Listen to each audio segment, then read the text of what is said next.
listening to Smashing the Party. This is your host, Nate Baumberger. Welcome to Smashing the Party. Who is missing at the RNC? Folks, that's what we're going to talk about tonight. I can't get over the crazy that's happening at the RNC, and I figured it's worth talking about who is not there. Everyone's covering the RNC right now, so I figured I told my team of researchers, do something different. So let's talk about who's not there. Then when I find out, New York Times did an article. Let's see if we can find that one real quick.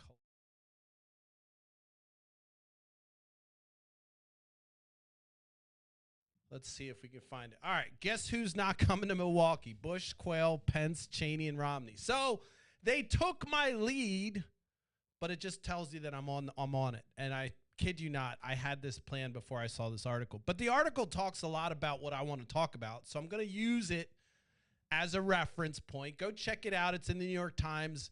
It's by the writer Adam Nagorny, and he is currently at the RNC. So I don't want to plagiarize anything he wrote, so I'm giving credit to the article. The article sums up kind of what I was wanting to talk about, so I just figured I'll at least give it credit, but I'm still going to do my shit because my team put together a good show. We're not going to fucking throw it out just because of that. So, but they did, in that article, they did capture kind of what I wanted to talk about tonight.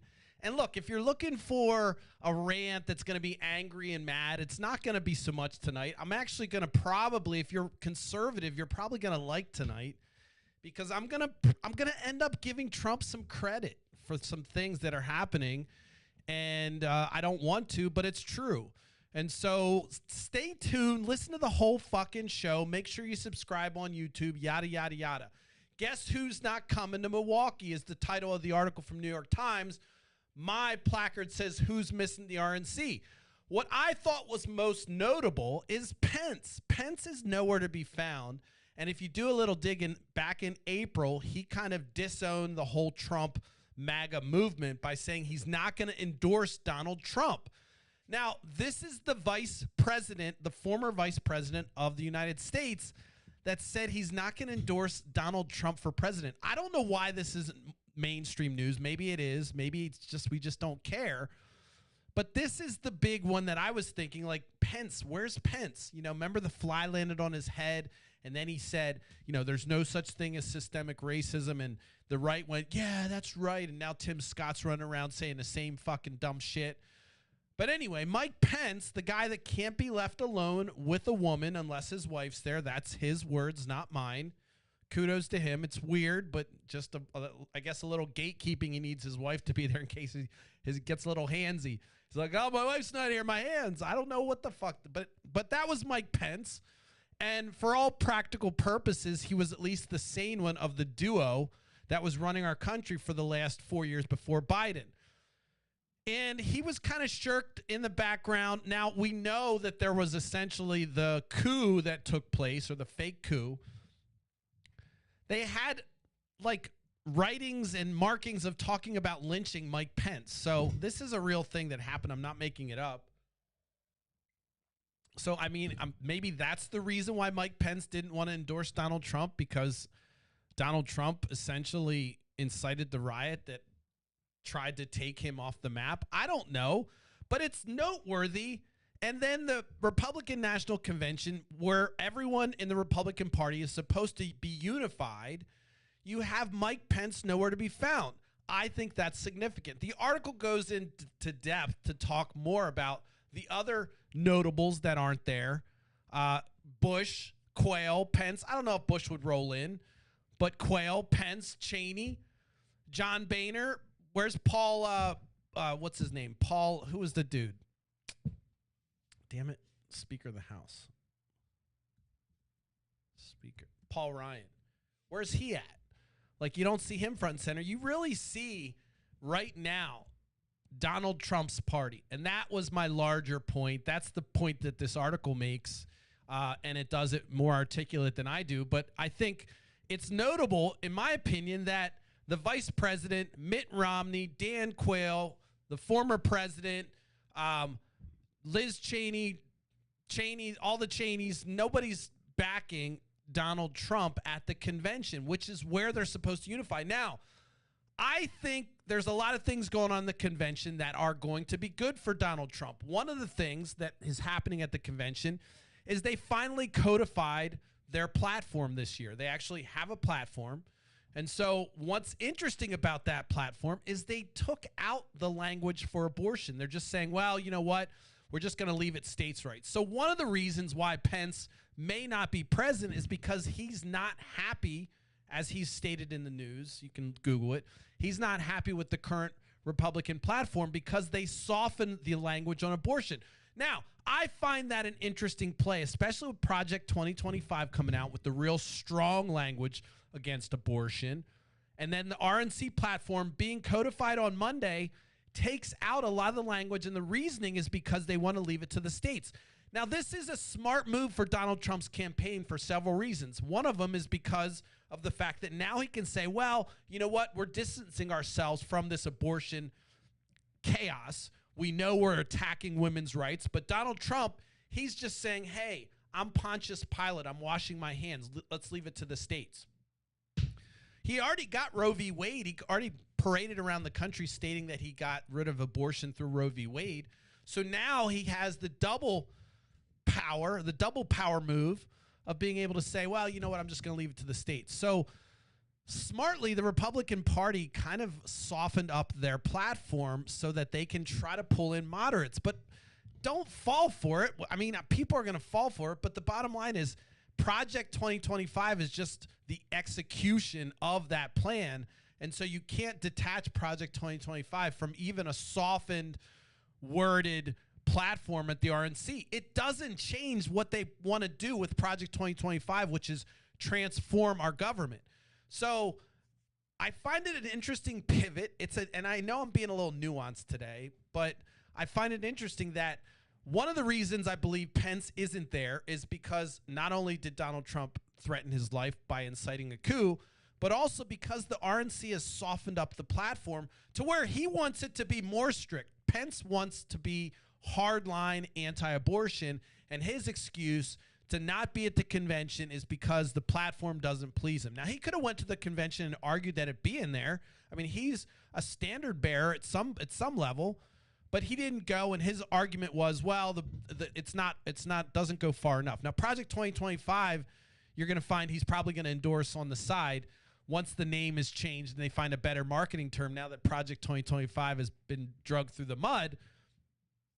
But Pence is not there, and I think there's several reasons. One is the abortion stance. It's not hard enough, and kudos to Donald Trump's campaign or the RNC for softening that up. I'm not saying it's a good thing. They're lying, but they're just changing the language so people can forget about abortion for now. They've already got their hardliners going to be – they can soften up their stance now and still get their hardliners no matter what because they overturned Roe v. Wade. So it's a brilliant strategy move. I don't think it'll pan out the way they think, and there's several reasons why, and I'll get into another show why I think there's a chance, maybe this show, why I think there's a chance for Democrats, and maybe this show is the reason that there's a chance for Democrats. And let me continue. Quayle's not going to be there. I don't know much about what Dan Quayle's been up to, but this is the old guard. You think of Bush, Quayle, Pence, Cheney, Romney, still part of that old guard that, you know, the conservatism post-Ronald Reagan, trying to carry that mantle, yet being sucked into this MAGA right-wing chaos that's now culminated into Donald Trump. And these people are kind of stepping away. John Boehner walked away right before the chaos started happening. Paul Ryan walked out early. I mean, the Speaker of the House retiring in their 40s. Crazy, right? So you got these folks that are distancing themselves from the party of Donald Trump.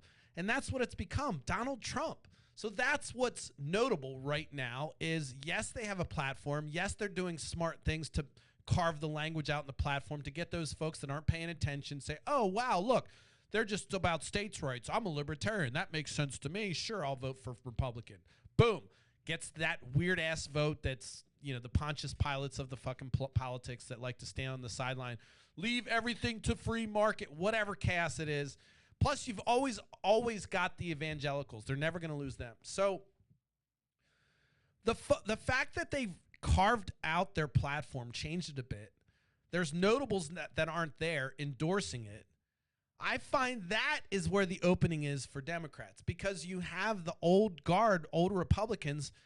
Now, note, JD Vance was a never Trumper at one point, and he did about face to get his power grab. We know that power must be better than Peruvian flake. I don't know. If you don't know, now you know. But he's done an about face and basically filleting Donald Trump, and he's gotten the vice presidency from Donald Trump for doing that.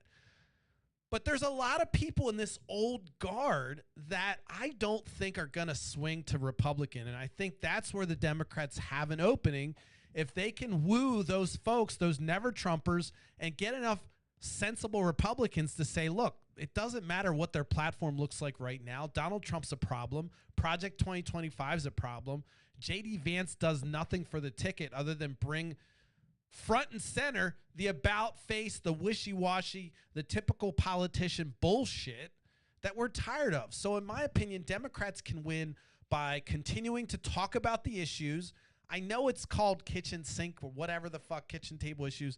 Fuck all that. Talk about real shit, like real, like, you know, grandma now at the rest home.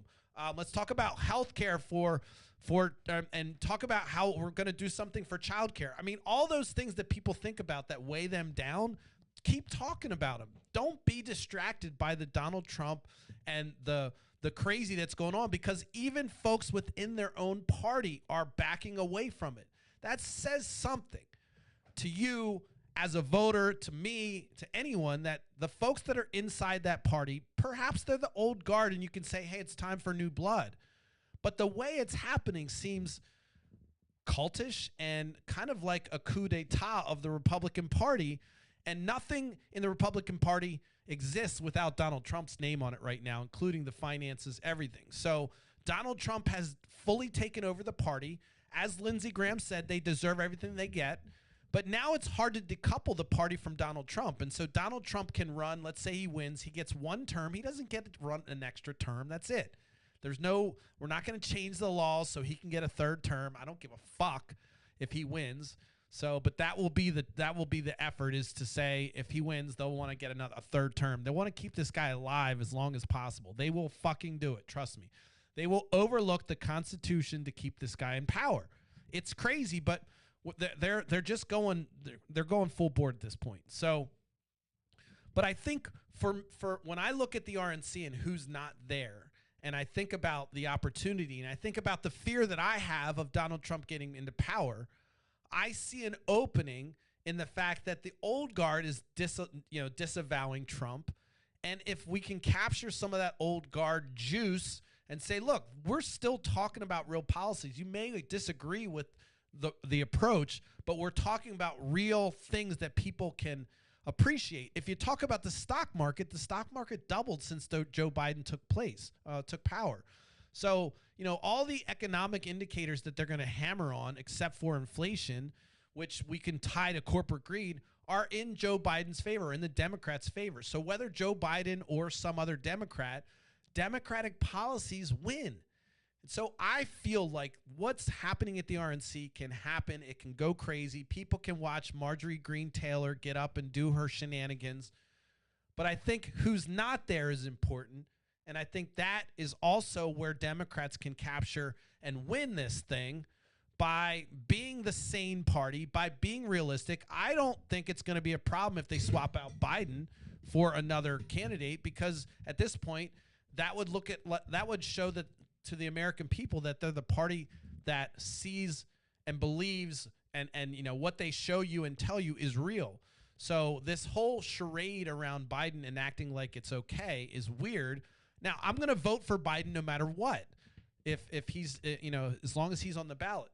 But I think there's an opportunity for Democrats to shine by sticking to the things that people care about, not getting lost in the chaos that's coming. We know Trump brings chaos. Ignore it. Don't respond to every single thing he does or says. Now, the press is going to chase him because that's where they get the clicks. But Democrats, it's okay, in my opinion, if you're not getting the clicks and you're in the background, but you're getting stuff done. So I see one of the problems with right now, I'll say it again, right now with the RNC is you have a lot of folks that aren't backing the RNC, and it's only the Trump core. And so that could mean a couple things, a couple opportunities for Democrats. It could mean that, the party has thinned down to where it's the core base around Trump and that's it, and they can't pull a majority and win in November. Or it means that Democrats have an opportunity to win over some of those folks and maybe get some of the old guard into backing. I don't know what these folks think when they say, "Oh, I'm not going to vote for Trump. I'm not going to vote for Biden, but I'm going to write people in." I mean, someone's got to have a sit down with some of these folks that make that statement. I've seen senators and former Republicans state, well, they'll just write people in. I mean, come on, you're just as fucking bad as a libertarian saying, "Oh, it's always somebody else's fault. I'm just on the sidelines. We can't get my utopia done, so I'm just going to root for, whoever's fucking not winning." It's just weird ass shit. So it's non-committal, and I think it's lame. But anyway, so I know I didn't go into too much detail about some of the other folks, but I think that this article does it justice. I'm not going to try to redo the article, but I think it's something to keep an eye on to say, where are all these folks that were the old party mantle, the leaders of the party? Where are they? And are they cowards, or has Trump fully commandeered the party where they have no voice? Would they really get booed if they got on stage at CPAC or at the RNC, which, by the way, looks more and more like CPAC? If you don't know, CPAC's really where the crazies go to get to all riled up for the Republican Party, and so it's where they unleash their demons. And so it's a lot of fanfare, but this right here seems to be kind of trimmed down to the party loyalists, the Trump loyalists. And for me, and as somebody that watches, I see this as a potential opening for Democrats. I mean, their party's thinned down to their core base. I know a lot of Republicans that are tired of it. They're not looking forward to Trump getting in office and sucking all the oxygen out of the air. So not only the existential threat toward democracy, and that's not bullshit. We can talk about it. We can break it down. Words matter.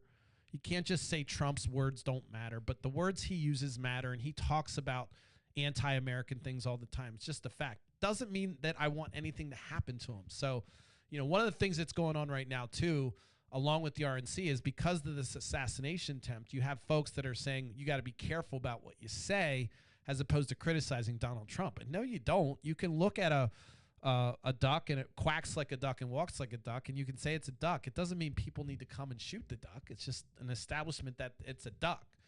So, there's a lot of crazy going on, but I will say that while the crazy happens, you notice that some of the party elders are standing back, not participating in the crazy.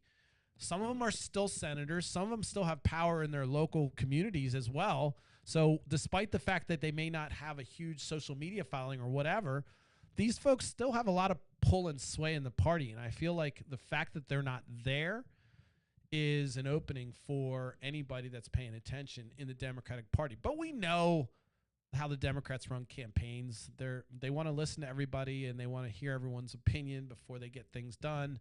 Not to saying it's a bad thing, but it's really nice to see the Republicans. Not nice, but it's funny to see the Republicans just march in goose step when they want to get something done. Anyway, so where does this go from here? I don't know. I don't see JD Vance adding a lot of value. I see the lack of major old school Republicans not participating in this convention as a larger story here. The fact that Mike Pence is nowhere to be found is a huge story that just it has to raise questions about the integrity or the quality of candidate that Donald Trump is if you have people running away from him that know him. And it's only the party loyalists, the fans, the cult fans that are following him. And so to me, this looks like an opportunity for Democrats to stay serious, to stay focused on the issues. Despite Joe Biden's age, sell the issues. So if you need to swap him out, you can, and you'll be in good shape. That's my idea. That's my opinion on how Democrats can win this race. Republicans right now, they're riding the wave of an assassination attempt and their RNC. I think they're as maybe prematurely ejaculating because I think that they're going to have to keep that momentum up until November. So pardon the double entendre, but I do believe that they may have spuged a little bit too early, which is why if you're going to plan an assassination attempt like some of the crazy people on the left are suggesting, then you probably want to do it closer to November. Anyway, in summary, take a look at who's missing. Sometimes there's a story where people aren't, and in this case, I think it's valid to kind of question the direction of the party and say, is it really encompassing all of the conservative base that exists in this country when significant players aren't showing up to the fucking convention where you're supposed to unify? I don't know. I said it here first. Actually, the New York Times guy said it first. I just validated what he was thinking probably. Anyway, I want to say another thing. I got a shout out to somebody who came up to me. Todd, thank you for coming up to me and saying hi. I've walked into Todd. I've seen him out. I've run into him, and we had an interesting conversation. Because he made a comment to me, and I said thanks for coming over and saying hi as he walked by. And it turns out we knew each other, and we both saw each other out, and we both admitted like we're both awkward, and we just didn't say hi. So it was nice. I always joke about people not saying hi, and but it was captured kind of how I operate. And if you ever see me out and I look at you and I don't say hi, I promise you it's not because I'm snob. I just don't pay attention. I probably got 2,000 thoughts going in my head, and I'm also awkward a little bit without alcohol, which is no longer under my toolkit like it used to be. So I want to say thanks, Todd, for coming over and saying hi. I also want to say, I love that you said you listen to the show. Thank you for that. One of the things that he said I thought was interesting is like sometimes you go a little too hard, but you need to. And, I thought that was interesting. I like it. Todd broke the first rule. You're never supposed to come up and tell me that you listen to the show. It's okay, Todd. I forgive you. But it's always nice when people come up and say something. I promise you, even when I joke about not doing it, it's nice. It gives me a little boost. And quite frankly, I've been going back and forth with where I'm going to take the direction. You see a lot of folks doing interviews. I get it. I know everyone wants interviews. I like to do my rants. I know I'm not getting the pulls. By the way, I switched my hashtag today, so we'll see what that does. I've been intersecting with Shannon Sharp on YouTube, so absolutely you click on my hashtag and it just goes to his show.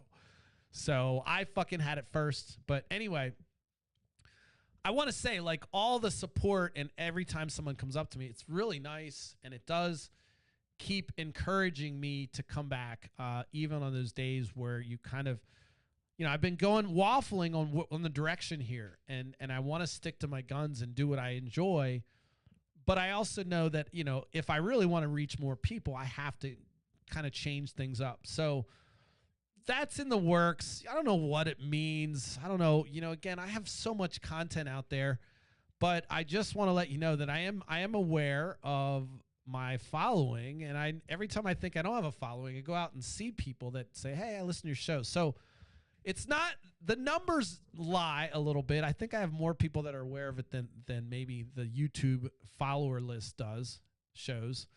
And most of that's through Facebook and Instagram. But anyway, I just want to say thanks. It's always nice to have a fan walk up and talk, and especially somebody that I knew and worked with. Apparently, when I was at Sterlow's office, we had some conversations. So I just like it. I like to know that people listen. And, oftentimes I go home and I listen. I've been listening to my own stuff lately and watching and trying to figure out how I can make it more dynamic and fix my gaps and pauses and make them sound like they're coming out of a cadence. And I've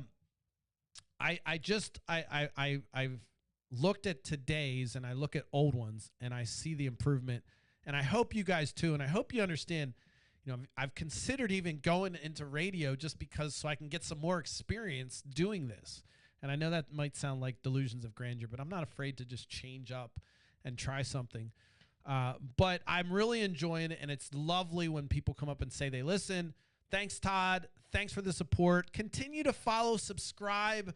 I need the subscribers on YouTube. I'd love to get to 100 by the end of the year. I'm at 57.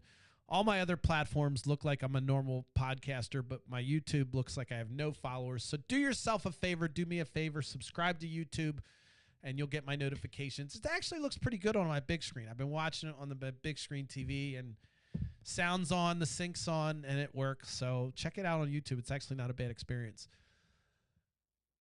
Also, before I go, let me just see something here because I don't check the chat enough. And are you going to not let me click on stuff? I don't check the chat enough, and I know people sometimes have stuff to say. Oh, great. You're not even going to let me log in. That's cool. All right. We're not going to chat.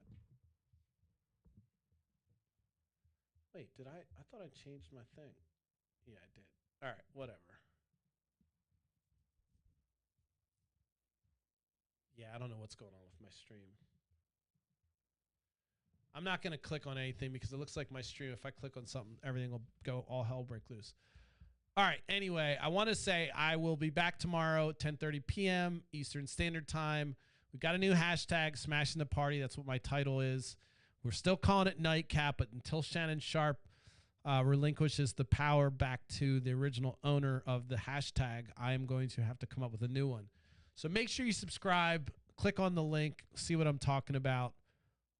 Love you guys. I really do appreciate all the love, and especially the folks that have been sending me stuff that they want me to talk about on here. I love it. I didn't forget about you. We will talk more about it. Stay tuned. Be safe. I'll see you tomorrow.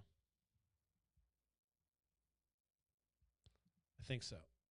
I think I will see you tomorrow.